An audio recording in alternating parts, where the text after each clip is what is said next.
Hello everybody. I wanted to do a quick preset video to tell you about my speech. I was doing a speech through my Toastmasters Club Adventures. I am the president of it, and I was doing a speech whether I should or should not receive the COVID-19 vaccine. To give you a small glimpse of what Toastmasters is, it is an international club that helps build leadership with communication skills and through speeches. You can go to toastmasters.org and find out a whole bunch of information about it. I'll probably do another video just on how I got started and why I got started, and I'll leave the little link down at the bottom. Anyways, I just wanted to let you guys know what it was about so you guys didn't just hit the thumbnail and see me speaking, and hopefully you can give me a little feedback. I will talk to you guys soon, and thank you so much for watching. Welcome. Thank you, Madam Toastmaster, fellow Toastmasters. So I'm going to be discussing, as my intro said, all the different vaccines that are out, the side effects to them, the side effects to COVID-19 itself and what we know, and my current health status, and what that means when I put it all together in making my decision. So let's get started. So right now we have two vaccines in circulation. We have the Pfizer vaccine and the Moderna vaccine. So with the Pfizer vaccine, it's a two-part immunization. You get one day 1, the second one is day 21. It has about a 95% effective rate against COVID-19, the virus. And in their trial study, they had about 40,000 people, different ages and different races, just to make sure that all of the vaccine can hit all of the people to see how it would respond in the trial. The Moderna vaccine, but the Pfizer vaccine is called an mRNA vaccine. And to give it some layman terms, it's a blueprint. And to break a blueprint down, it's what we call the spike protein. I'm sure all of us have seen pictures of the virus, maybe even emoji on our phone. It's a small ball and it has little either suctions or spikes that come out of it. And those particular spikes is what we create into the vaccine that triggers into the body. So the first shot, it goes in, it alerts the system. The second shot, it activates the system, creating antibodies. When they were doing their trial, one of the warnings that they had to come out with was people who had allergic reactions that caused them to have EpiPens. So when you have a reaction with the EpiPen or have something to that degree, they recommended that you pause on taking the vaccine until you discuss these things with your doctor. In the same trial, they had patients that had facial paralysis. Some of them were temporary, most of them were temporary. Some of them lasted a little longer into the weeks. And in Norway, they had 33 people that passed away within the week of getting their first vaccine, but to note that they were all over 75 and had comorbidities. So now onto the Moderna vaccine. It isn't too different from how the Pfizer vaccine is created. It's also a two-part vaccine. You get yours on day 1 versus on day 28. That's one small difference. The effectiveness is 94% to COVID-19, the virus, versus 95%. It is also an mRNA, so it does the blueprint, then activate the spike protein, which then develops antibodies. They, in their trial, also had about 40,000 people, both in different ages and in races.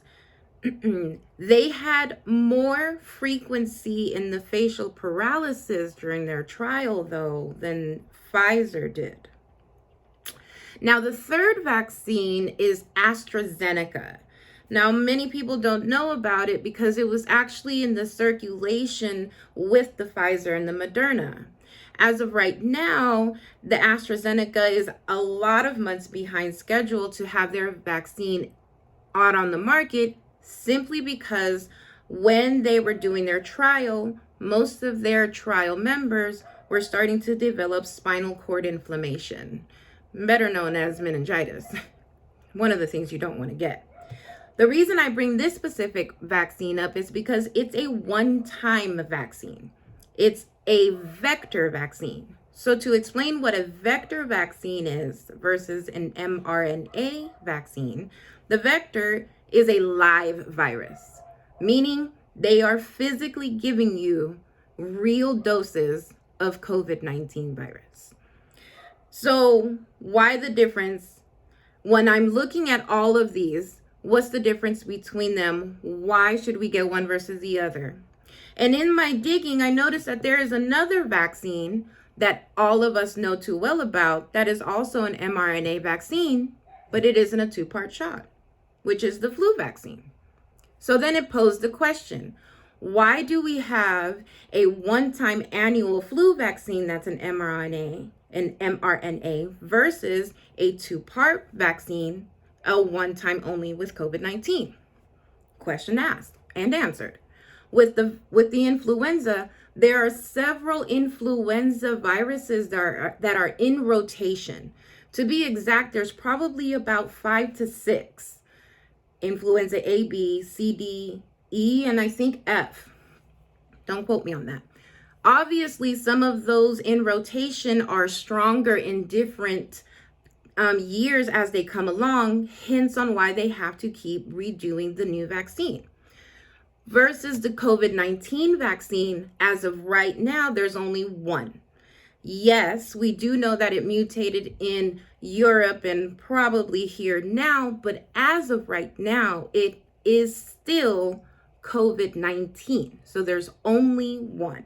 That's why these have the effective rate as high as they do, versus an influenza vaccine has it something to 30 to 40% of coverage versus your 94, 95. Okay, so now we know the side effects to the vaccines and where they come from. So let's discuss what the COVID-19 virus has the long-term side effects that we know of. So I know one for sure is the loss of taste and smell.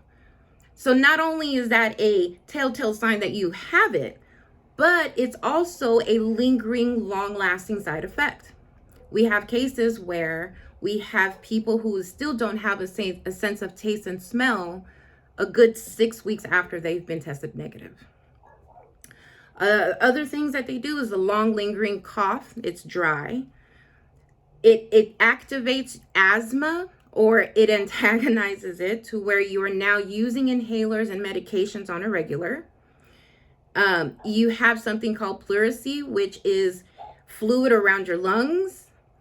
It also can develop cardiomegaly, which is an enlarged heart.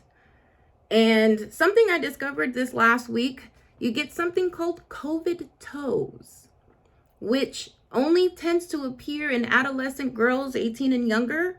And they really just make your toes look red and inflamed and like little sausages.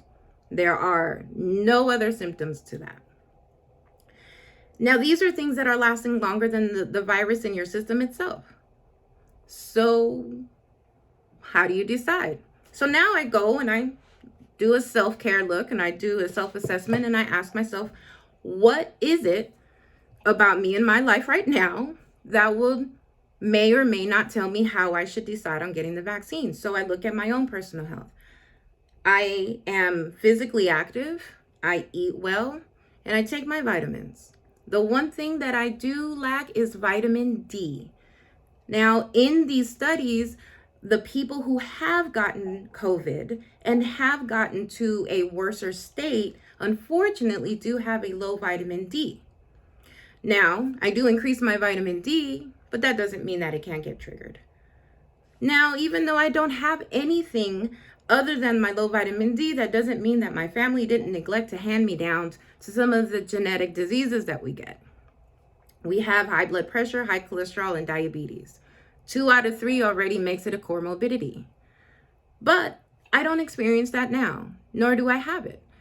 So when I have all of these things presented to me, I have the side effects of what the vaccine is. I know what side effects and possibilities are with the COVID virus itself.